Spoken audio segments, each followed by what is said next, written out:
Bonjour les amis. Bon bah voilà, je vais vous préparer mes bouchées à la reine.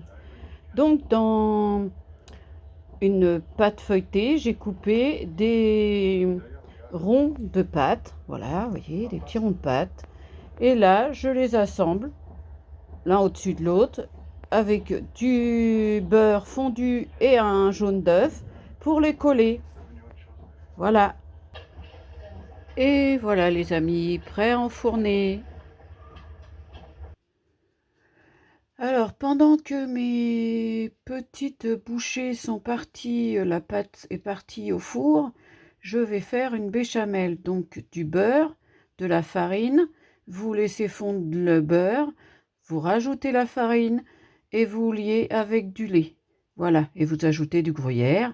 Après, vous mettez, là moi je vais mettre des fruits de mer et des quenelles à la crevette. C'est pas facile à dire, hein, et du gruyère. Et après, je vous reprends pour l'étape suivante. Et ben voilà, mes petites bouchées.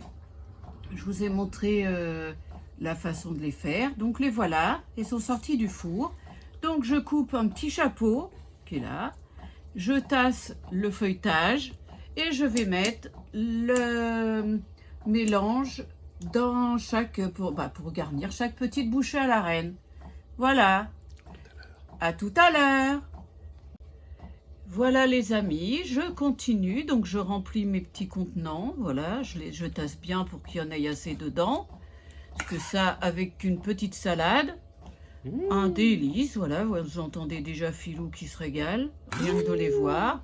Et comme je disais, comme c'est nature, puisque c'est pas des trucs que j'ai acheté congelés, vous pouvez en congeler. Donc voilà, moi j'en ai fait 6. Je vais peut-être en congeler 2, je sais pas trop, je vais bien voir selon ce qu'on mange. Oui, si Philou en mange 2, je vais pas en congeler. Si non. Philou en mange qu'une et moi une, je vais en congeler 2 quand même. Moi je pense qu'avec une c'est bien. Hein. Voilà. Donc voilà les amis. Bah, j'espère que ma recette va vous avoir plu, parce qu'une fois que c'est terminé, je remets le petit chapeau et je les repasse au four pour les manger. À bientôt. Au revoir les amis. Bisous bisous.